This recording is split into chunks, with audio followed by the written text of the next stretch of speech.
Hey guys, welcome to Nico Play. This is another 13th episode of Love, Money, Rock and Roll. Finally, Nico-kun realized that Himitsu is the only person that he really has to hold on for, and he decided to go to her grandmother, where Himitsu's staying just for fucking 2 days. So let's see what is going on. Suddenly, I heard a familiar voice coming from the yard, the backyard of the granny's house, Himitsu's granny's. I couldn't understand a word, but it was clear that the voice belonged to Himitsu's father. Of course, eavesdropping wasn't a polite thing to do, but I was almost physically drawn closer. Still, it was amazing that out in these small towns, the Japanese still didn't worry about their safety, not even bothering to lock their houses. On the other hand, how would you lock a shoji? Shoji is a door, window, or room divider used in traditional Japanese architecture, consisting of translucent or transparent sheets of paper on a lattice frame. Wow, cool. That's pretty cool. On the other hand, with a bolt, the door to the yard was open. I crept up as quietly as I could and looked inside. Bro, that's not good, to do this type of stuff. Actually, just in case, let me take the photo, because it's so hard sometimes to get, It's even harder than record and edit the video to get a good preview, good thumbnail. Ryusaki-san was standing half turned away from me and talking on the phone. Yes. He was clearly worried and perhaps frustrated. Problems at work? I'm telling you, everything is going fine, all according to plan. Yes, no, Anakin is under my surveillance 24 hours a day, I assure you. Anakin? Me then? So what, I have my own life, my daughter has been handling the mission well. His daughter? Himitsu? Outdoor surveillance isn't even my responsibility. Yes, no. Yes, Anakin has been behaving normally as always. What? Russians? Of course, I saw the agents, but it was to be expected. No, they haven't done anything yet. Our clients? He smirked briefly, emphasizing the word clients. No, everything's quiet for the time being. Sure, I found it strange too, but we can only observe for now. He went silent for a while. Apparently, his mysterious interlocutor was talking. You have no reason, no doubt, Himitsu. She knows everything about his life, probably even more than he does. And that was the truth, which hurt me even deeper. Suddenly, I noticed large beads of cold sweat falling to the ground, and my heart beating so loudly that Ryusaki-san would soon hear it. But I kept standing still, trying not to breathe, listening to the conversation. This isn't the first year I've been monitoring the Anakin family. And if I'm allowed to say, it's always easier. No, I don't think so. Yes. Of course, there are results. His contacts with the KGB. Listen, it would be an international scandal. We can't just... Another pause. Hasty action may lead to the opposite result. Listen to me. Yes, I got it. Goodbye. Himitsu is a spy. Good. Everybody's a spy. Catherine is a spy. Her mother is a spy. Who the fuck is not spy? Kuyosoki? Oh no, I'm pretty sure he's a part of the espionage as well. Ryusaki-san hung up and let out a sigh. I hope he wasn't about to go inside for a smoke, because I didn't feel like I had the strength to take even a single step. Fortunately, Himitsu's father closed the door and the house soon fell silent. Quickly, I mumbled, sneaking through the garden. Sure, Ryusaki-san hadn't noticed me, and I had nothing to be afraid of really, but I couldn't force myself to stay there a second longer. The further I could be from there, the better. Once I found the road, I broke into a run. Dot. I only came to my senses on the street of that little town the taxi driver had dropped me on. I've been under surveillance? For how long? Himitsu? As if Kobayashi Corporation, the KGB, Catherine, and her mother weren't enough, now that too? But how was Himitsu connected to all this? So Ryusaki-san was working for the corporation? Or maybe for Japanese intelligence? He mentioned an international scandal. Things like that would concern someone working for the government. Fuck! I probably couldn't take it if he hadn't mentioned Himitsu. I'd come here because of her. In spite of everything, forgetting about those social norms and manners. I'm such a maggot. I'm fucking nobody. I'm not a man. I couldn't take Catherine. I couldn't take Himitsu. Right now I don't know what to do. I just wanted to see her, hear her voice, maybe kiss her, lick her toes, be a fucking dog. Handling her mission. So it was just a mission for her. Since when? Since childhood? No. I simply couldn't believe that for all this time, all these years, Himitsu had been lying to me in cold blood. It was impossible. Anyone but her. God damn it, is there a single person in my life who doesn't end up wanting me dead? I really sunk to the ground, leaning against the wall of a house. What could I do now? How could I live? I've been holding on to Himitsu as the only normal part of my life. She was the only person who was completely honest with me. Once. These words made me weight on my heart even greater. I bit my lip until it bled. How could I look in the eyes after that? Her big green eyes that seemed like they could never had lied to me. Wait, she had a green eyes? Thick fog was descending upon the town from the surrounding mountains. The last lights went off in the windows, and piercing wind started to blow from the north. I closed my light denim jacket tighter, but it didn't help much. Maybe I could look for a hotel? There had to be one there. But first I needed to go to the railway station. The first train to Tokyo was leaving at 4 in the morning, so I didn't have to wait long.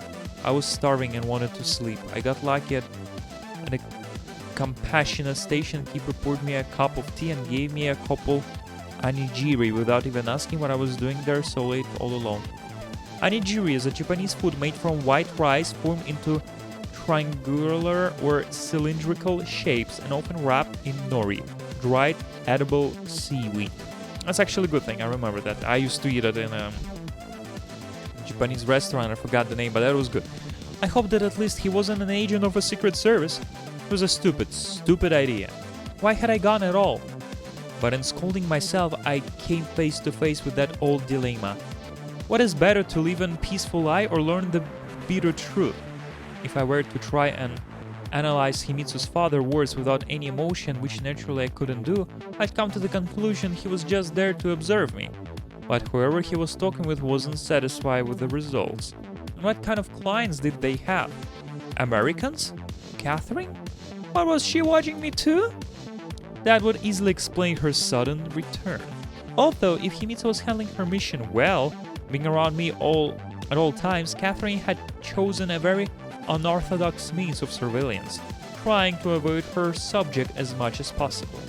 The first time, still called rays of the rising sun started to appear to the east, reminding me that I wasn't stuck in this town forever. But I had nothing good waiting for me in Tokyo either, or anywhere else, and with no one. Completely alone, hungry, wasted, stupid, and young. Good. The train around almost empty, and I was the only person to enter it on the station. The town was probably too far from the capital, or it was just too early. With 3 hours until arrival, I closed my eyes and fell asleep at once. I woke up about 2 minutes before reaching my station. When I walked outside, I rubbed my eyes and stretched. I still felt disgusting, feeling more tired than before. Damn, 2 minutes before arrival. This is the luckiest person on earth. All the time, if you fell asleep, you're always gonna be late till, waking up. But usually the instructors, not instructors, the railway station workers, they're like knocking, like, hey, wake up, wake up. Yeah, I used to travel a lot on the trains, guys, trust me. I definitely needed a good, proper sleep. I barely reached home and tumbled into bed. Questions, answers, Catherine and her mother, Himitsu and her father, the corporation, KGB, and that keyboard player. And where is Ad? That good, strong, muscular guy that had wife and he wanted to do threesome with me and everything could be so cool. But I could deal with all that later. Yes, now just sleep and daydreaming. And then Himitsu is gonna call Earth to Nikko-kun. All that bullshit. September 20th. Next day. I completely lost the track of the day, so whatever, guys. Just whatever. Okay, some endless light from Evangelion. The whistle of the kettle boiling in the kitchen woke me up. Then I heard Himitsu's voice as she hummed a song. That's how my mornings often began, and there was nothing unusual about this one. Besides, Himitsu had said she'd be back on Monday. Even after yesterday, I couldn't force myself to be afraid of her. I put on an old, terribly stretched out t-shirt, pulled on my street jeans, and walked into the kitchen. Oh yeah, she has green eyes, my bad. Nico-kun, why do you go to sleep in the afternoon? I glanced at the clock. It was nearly 8 in the evening. Well, your afternoon is someone's morning. Why are you back so early? I was expecting you tomorrow. Were you waiting for me? She perked up, then realized it looked strange. Dad had some urgent business in Tokyo. Dad? Huh? Urgent business. I slowly sat behind the table and looked out into the garden. I really did need to put it in order. On the other hand, winter was coming soon. All the unwanted plants were going to die anyway. Same as the good ones, though. Why are you so gloomy? Not even sure, gut reasons. I avoided Himitsu's questioning look and started with the food. In the end, I found it hard to look her in the eye. Thinking about it, she'd basically been interrogating me the other day. Promise to tell me everything, Nico-kun. I'd been looking for enemies everywhere I could, and all along my main enemy had been hiding right by my side. I'm pretty sure it's not that. She's not aware that she, keeping surveillance on him, so it's fine. I'm pretty sure she's fine. Himitsu is cool. Despite that, I didn't want to believe that she was that good an actor. That's why you shouldn't sleep in the afternoon. I went to bed late or early at that point, and now you're going to stay up the whole night. In reality, I didn't feel rested at all, and I was ready to sleep for another 5 or 6 hours. Fuck yeah. I won't. Or maybe I will. Of course, everybody lies. Especially Catherine. Why did I remember her at this moment? On the other hand, Katya never explicitly told untruths. She was, however, a master of lying by omission. And she was very good at justifying her behavior and making herself out to be right regardless of the circumstances. I wondered how Himitsu would behave in a similar situation. I went to your village yesterday. Why are you telling that? Don't! Holy fuck, he's so stupid. Nico, you fucking idiot. I really want you to get killed here. Seriously, you don't deserve the living. What? She stopped cutting her vegetables immediately, knife hanging in midair. I was at night. You were probably asleep by then. An idiotic smile froze on her face. Nico-kun, what are you saying? I wanted to surprise you. I realized it was inappropriate, but still. A very weird choice of words in the first place. Why inappropriate instead of, say, stupid? A dirty joke can be inappropriate when told at an official event. My visit, meanwhile, was unexpected, but more than appropriate, even if improbable. Then why didn't you drop by? She looked genuinely surprised. Specifically surprised, not frightened. Which was a good thing for sure, because I accidentally eavesdropped on your father talking on the phone. I deliberately paused and looked her right in the eye, but Himitsu's inscrutable face kept an expression of genuine surprise. It was nice to learn that you guys have been long monitoring the Anakin family, that you have been handling the mission well. He said a lot of interesting stuff in general.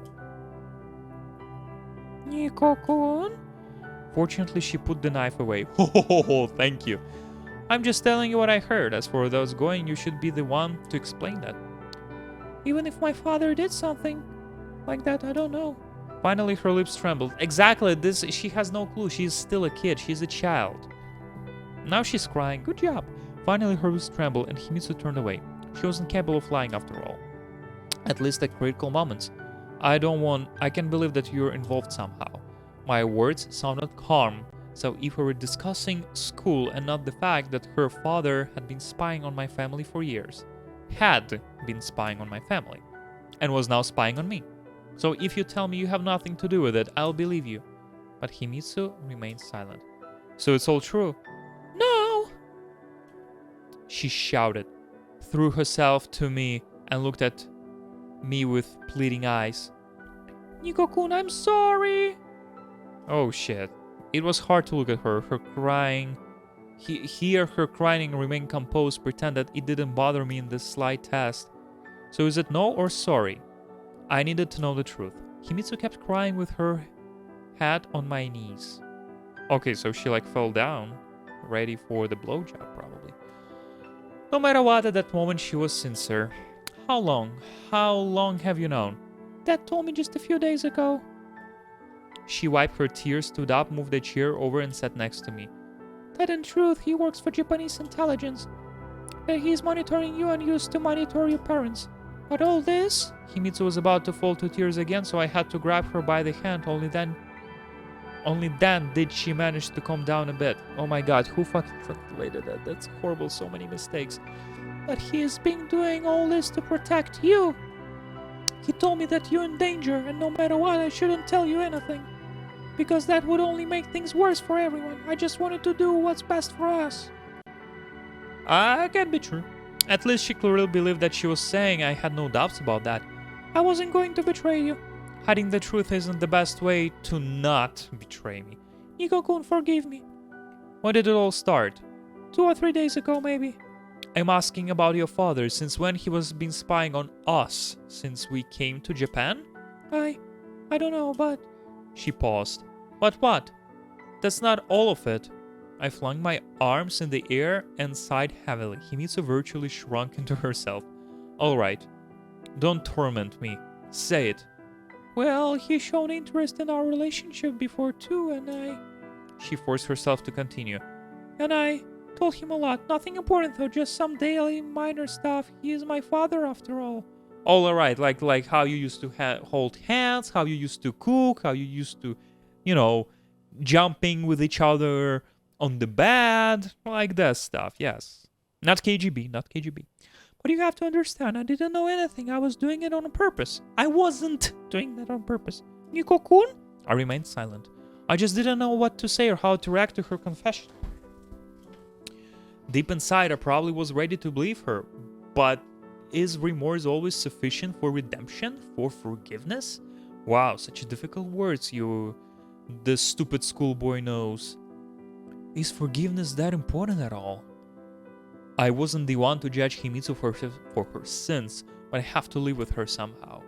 I knew one thing for sure, I couldn't push her away forever. Nico-kun, say something. How much did you tell him? Everything I knew. But he's only trying to help and protect you, us. I'd like to believe that. I smirked sadly and stood up. My legs had become terribly numb for some reason, so I had to make few rounds of the kitchen. I don't blame you for trusting him. Nico-kun. Himitsu kept going, which started to irritate me. At the moment, I needed something constructive, not her whining. I need to think. She looked at me with hope in her eyes, but immediately realized that I was going to think alone. Alright, see you tomorrow then. Yeah, I replied absent-mindedly. What about my bedroom? We have... Okay, whatever. No more bedroom, probably. Even my relationship with Catherine was simpler in many respects, because I could expect anything from her, but there were things I would never have suspected Himitsu of. It wasn't even about whether I could forgive her. What was important was whether I could be sure that she wouldn't pull another trick like this in the future. Besides, forgiveness and meekness are easy to get used to, and then eventually you lose your self-respect, and what you thought was unacceptable before becomes quite permissible. God, if only it was someone else in her place. Someone I'd expect such twists from. Catherine. Yes, that would be likely. A phone call woke the house after it had just slipped into slumber. I jumped up, followed by myriad of dust particles as they danced in the dim light of the kitchen lamp. Oh my god, just don't. Just say, I came to pick up the phone. That's it. This is it. Nothing else. Followed by a myriad of dust particles as they danced in the dim light of the kitchen lamp. The sun was high, but the moon had been seen already. The phone was still ringing. I could feel its tremble. I could feel the rumble in my soul. Himitsu, dead. Oh, the phone. I have to pick it up. No. I feel the cold spirit coming out of this sound. Just fuck this game. Like, literally fuck this game. Like, it's impossible. It's already the 13th or 14th episode, I don't know, and I cannot finish it like properly. Hello. Hi, you're not asleep? Come over to my house. It's too early for that. Speak of the devil. What do you want? Just a second ago, I'd been thinking about her, but over the past 2 days, I realized the Catherine in my mind and the one I was talking to now weren't the same person. Shall we meet? Come to my house, I'm alone. Why would we? Do you need a special reason? I guess I do. Well, let's say I miss you. This is bad time for jokes, Katya. What if I'm not joking? How would you know? Okay, alright. Where? I don't care. Then...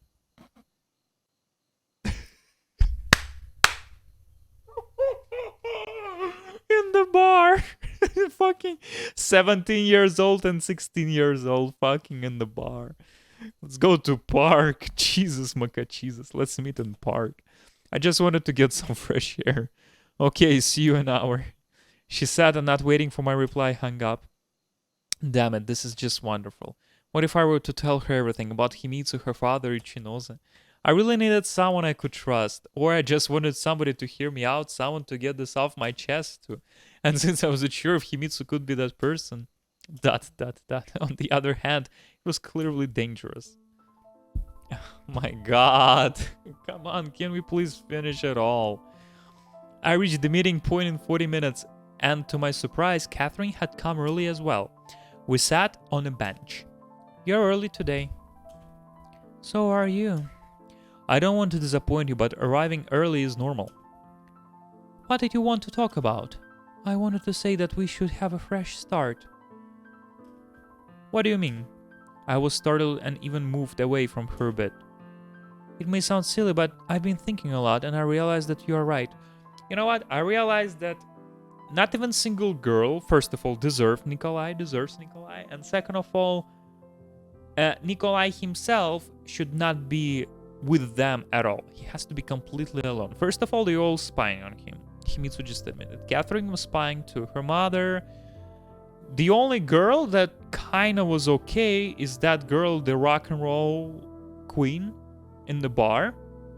That's the only girl that kinda can be together with him, because she's crazy, he's crazy, you know, and it's fine. And she spitted the juice on him, so they kinda already had that sexual activity, so, you know. After all, we still need to study together. I couldn't remember myself saying anything like that. At least not wording in that way. So you want to remain friends? Catherine smirked. I guess we never really been friends. Our relationship deeped right away. But we can do everything right this time. By saying right, you're implying it was wrong before? I hope each of us can draw conclusions on that ourselves. In a sense, I'm happy to hear it from her, I guess.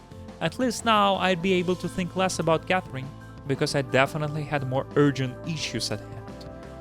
Even disregarding the gravity of each one of them, the situation with my parents' past and my and Himitsu's present was way more important than my feelings for Katya. Because there was a good chance that I would not have a future to sort those things out in. If it's fine by you, I wouldn't make the offer otherwise. Is it fine by you, though? I can live with it. Catherine gave me a piercing look, and for a second I could see a shadow of irritation cross her face. She probably wanted to figure out what I was thinking about. No wonder, I was just way too tired and I couldn't be bothered with facial expressions. Well then, she said seriously, should we shake hands too? Why not? Katya reached out and shook her hand without hesitation. Well, we have a deal then. By the way, how's Himitsu? Why? I put myself on guard right away. You've become too distrustful. Why do you think that? Because it's obvious. She threw her hands up. I have good reasons to be, don't you think? Yeah, what reasons? Well, I don't know. I replied sarcastically. Some notes for one. We've already discussed that. Why do you all think that having a discussion changes anything? That words can fix actions? Who is we? Just all of you. In this case, going on like that will drive you mad. You might not believe it, but I'm worried about you too. To some extent. Catherine specified immediately. So my question about Himitsu is quite appropriate. She's okay, she's doing fine. I replied briefly. I wish that was the case. You could talk to her. You can talk to her yourself. For example, tomorrow at school. Will you be there? I will. The conversation seemed to wither away on its own. We seemed to have signed a peace treaty, but had no idea what to do now. I wanted and had an opportunity to take a break from my inner turmoil over her, but the whole conversation felt like some weird formality. Inner turmoil. Oh my god. Like a military dispatch about a ceasefire. Stop it! Stop! Just say, okay, we finished the conversation. That's fucking it. Nothing else should be here. Military dispatch about ceasing fire. Nice.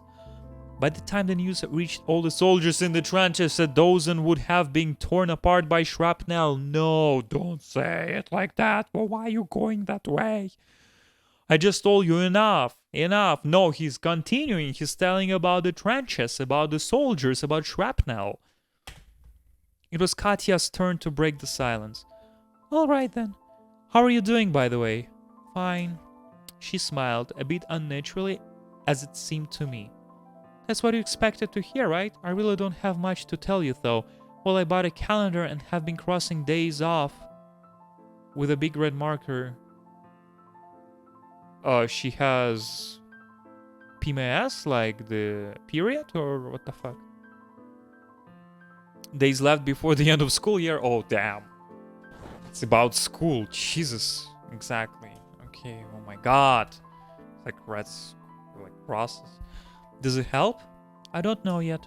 Silence descended upon us again. Well, I have to go. Yeah, see you. I sat as if I were saying goodbye to Kuyusoki, not her. That.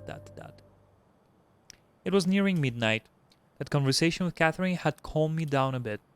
Whatever Miss Winters had on her mind, I doubt she put her own daughter in harm's way, if only by letting her communicate with me. In that regard, the Americans were still ahead of the Japanese. Since when had my life become this ridiculous baseball match with me as the ball being tossed back and forth between opposing teams? Since you become a fucking pussy. The light was on the windows and I immediately knew it was Himitsu. She was used to finish what she started. And if I hadn't forgiven her earlier, I definitely had to forgive her now.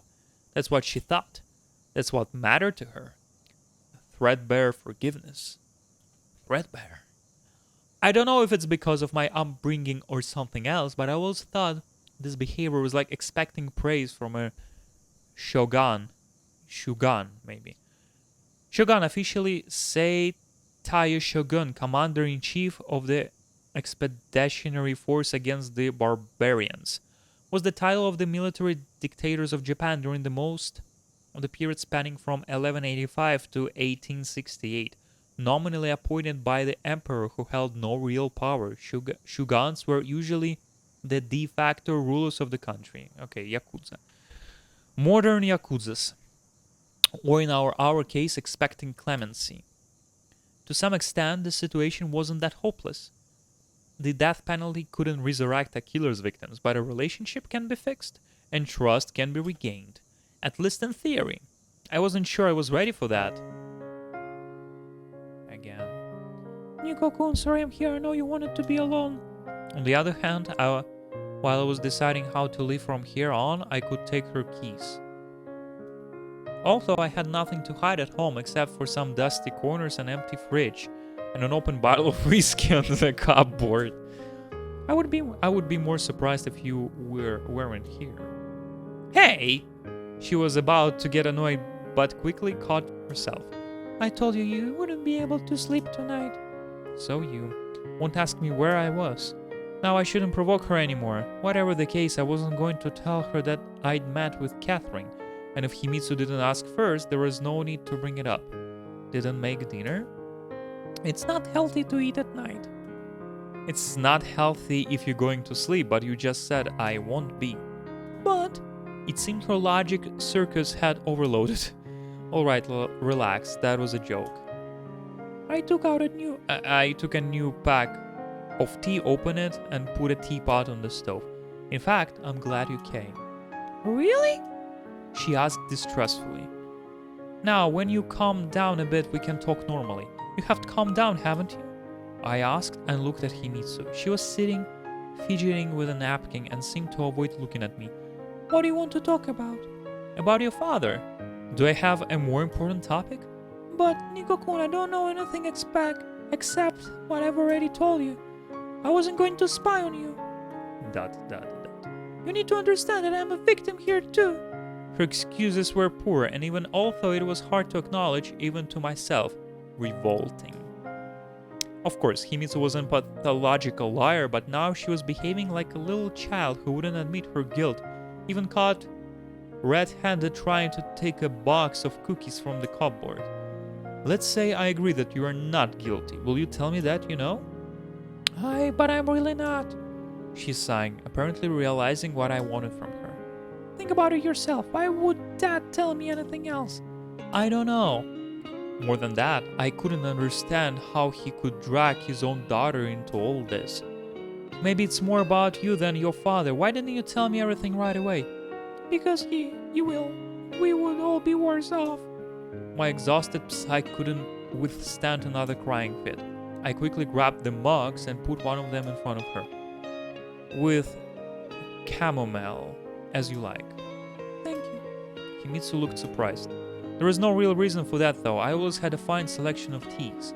Mostly because of her, but I had also bought some myself. It's not like I did anything weird. No, it's just thank you.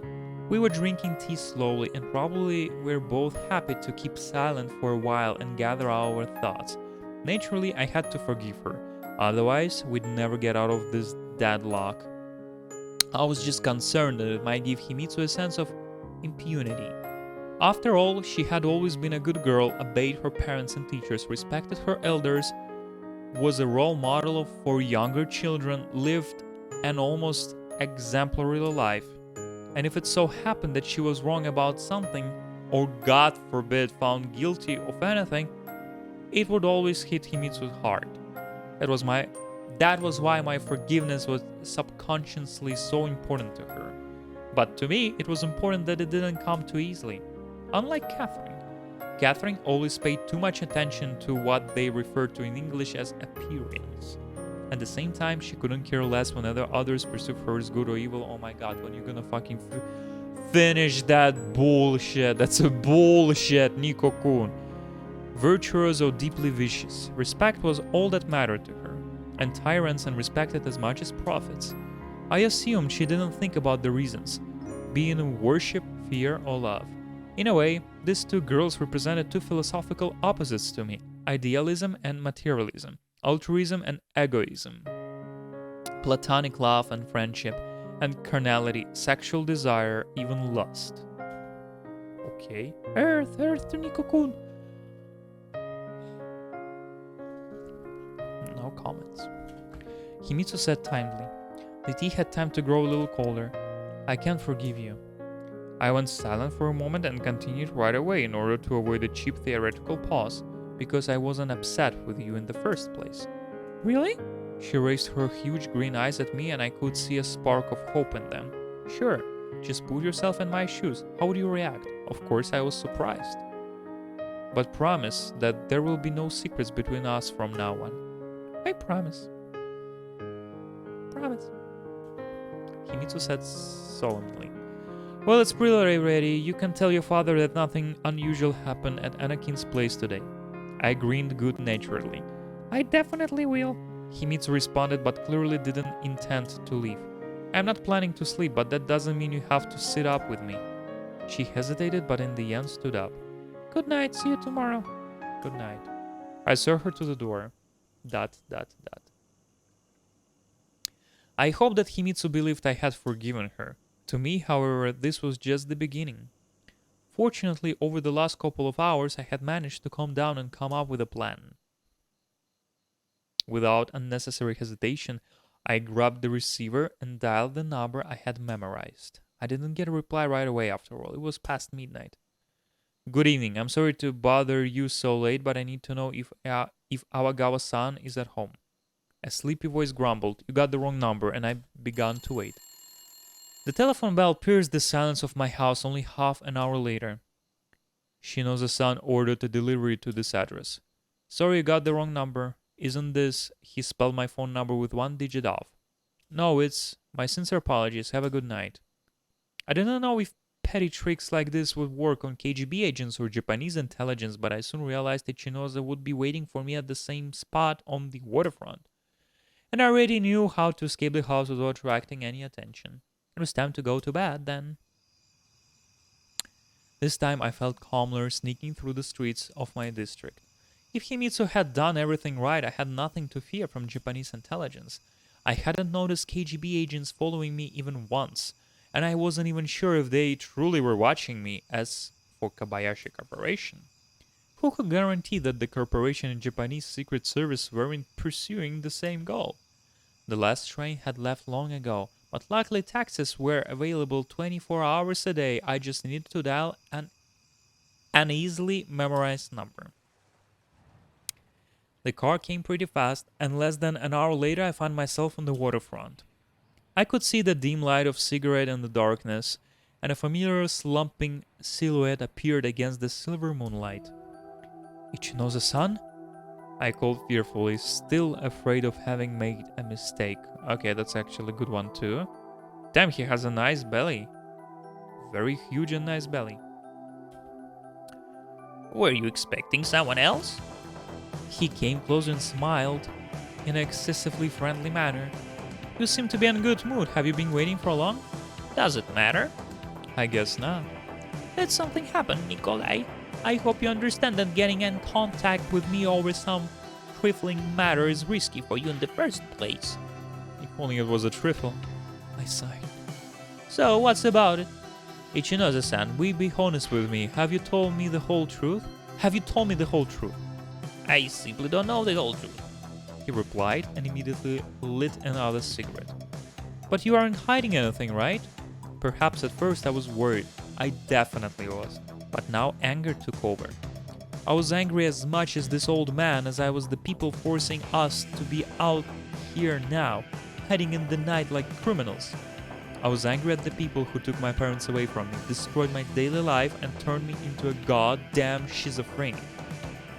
I really want to believe that's not the case. Tell me what's on your mind already. Because my face flinched involuntarily and tears welled up in my eyes. After all, going through this on my own and sharing my inner turmoil with another person were not one and the same.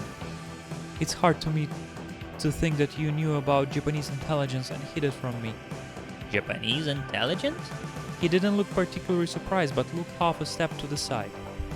My best friend's father, the girl I've spent my whole life with, her father works for Japanese intelligence.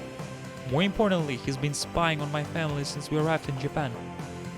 Nikolai, I had no idea. I really want to believe that you didn't. Of course, it's obvious that Japanese intelligence is well informed about the project and has been monitoring people involved in it, but I had never thought... Nikolai, tell me more. There isn't much to tell. I happened to learn about it by accident. It's just hard to accept that a person who has been your neighbor all your life, a person who you trusted, turned out to be someone you should never trust under any circumstances. I smirked sadly. Was I really talking about Ryunosu Soki-san? Frankly speaking, we never were particularly close, rather I was afraid of him. A strict neighbor and your girlfriend's father is a great cover as it turns out. What about childhood friend? Was that a good cover? Nikolai, that is terrible. I realized, of course, but... Ichinoza glanced around as gathering his thoughts rather than checking for any hidden threats. How much does he know? This isn't just about you, after all. Well, he definitely hasn't gotten anything from me, only because I don't know anything myself, at least I didn't a week ago. But you do know. What's so criminal about what I know? He looked at me closely, as if we were about to say something, but remained silent. Ichinoza-san? Nikolai, such a betrayal is certainly terrible, but you do realize that they have been spying on more or less all the important people in the project, right? And most likely for a long time now. The question is now how closely they have been watching. To be frank, I had no idea your father was of so much interest to all these intelligence agencies. Why? Because we were just regular staff members. But he was Russian. How could a Russian be allowed to work on such a secret project in the first place? Not that I hadn't given that some thought before, but not from the point of view of Japanese national security. He must have had some knowledge that our local specialists didn't possess. Like what? Ichinozu went silent for a while and seemed to be starting through me, trying to make something out in the gloom of the night. Like the Soviets' understanding of fourth generation intercontinental ballistic missiles, Metal Gear.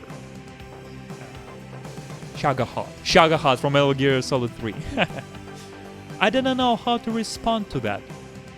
Nikolai, I'm only telling you this because... He sighed heavily. Well, I guess I can't make things any worse by now. Ichinozu smiled sadly and continued. Besides, your father wasn't informed of every detail. Unlike Akira Shinji? I interrupted him. Unlike Akira Shinji. By the way, I happen to know his daughter. Little Kagome? I feel sorry for her.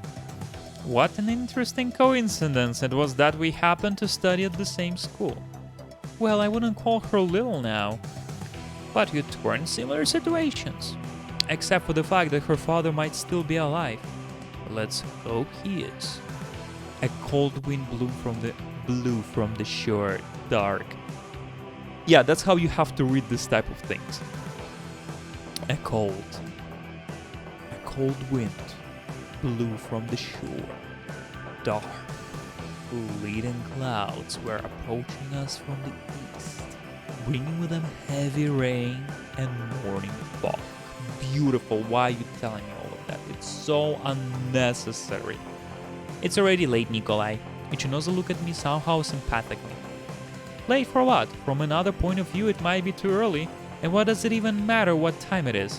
What am I supposed to do now? I can't trust anyone anymore. It's not even so much about Kobayashi Corporation or your damn project. It's about... I didn't finish the sentence because there wasn't much sense in it. Ichinozu could only sympathize with me, and even then, more for the sake of politeness, as he couldn't fully understand my situation and circumstances. He couldn't put himself in my shoes, and I was disgusted by that sort of routine sympathy. Just like at my parents' funeral. Familiar and unfamiliar people would approach me and give them condolences. The man would give me a firm handshake, the woman would wipe off their tears with handkerchiefs or softy pat on my shoulder. And then everyone just left me alone in that huge empty house with my grief and sorrow, and only Himitsu was near. No feelings like that couldn't be faked. The question was whether she could combine them with fulfilling her duty to the motherland. I laughed. Ichinozu-san, can you see the state I'm in? I suspect my own childhood friend, practically a sister, of being a spy. I can already imagine her taking the oath and marching with a gun on her shoulder. It's over. I can't keep on living pretending nothing happened, living like normal. And I hadn't even told Ichinozu about the conversation with Irina, our KGB girl. Something was stopping me from doing it. After all, it wasn't him that the KGB threatened. Even though you were being spied on before, at least I didn't know. Now, what happens now? I wish I could help you, Ichinozu said hatefully. But in any case, you should worry about yourself first, not about your friend. It's easy to say that. Indeed, during the last 24 hours, Himitsu had been of more concern to me than my own safety. And if you don't give them a reason, they won't have one. He smiled and took a few steps back. You should return home before sunrise to avoid raising suspicion. You're right, I guess. Oh my god, when it's gonna end? We bid each other farewell and I walked to the nearest telephone box to call a taxi. I had to wait a while. I wasn't in the center of Tokyo after all, so by the time the car arrived, I was chilled to the bone. ... Oh, finally it's autumn, finally it's getting cold. The sun began to rise behind the window, but my thoughts about my conversation with Ichinozu kept me from falling asleep. Ballistic missiles? What is that, serious? Metal Gear? Really, the words just sounded menacing. Missiles, bridges, what did it matter to me? It had been clear for a while that he hadn't been making toys there. I wondered if Himitsu was in danger. After all, everyone knows what they did to useless soldiers in ancient Japan. Everyone knows what they did to useless Japan. Like, just kill them? Or what? Is that loading? Oh, nice. It's already next day? Wow. In one episode, we're gonna do 2 days? Yes, it's 21st. Holy. Okay, and probably we're gonna stop right here then. Yeah, we're gonna stop right here. Circadian rhythms and the internal clock are powerful things. No matter how much I left to sleep, unless I was hungover, I'd usually wake up at more or less the same time anyway. And here we're gonna stop. So thank you very much, guys, for watching until the end. Please join the channel, subscribe on Twitch, Twitter, Instagram. In the description will be a playlist with this game. Thank you very much, and we'll see you next episode.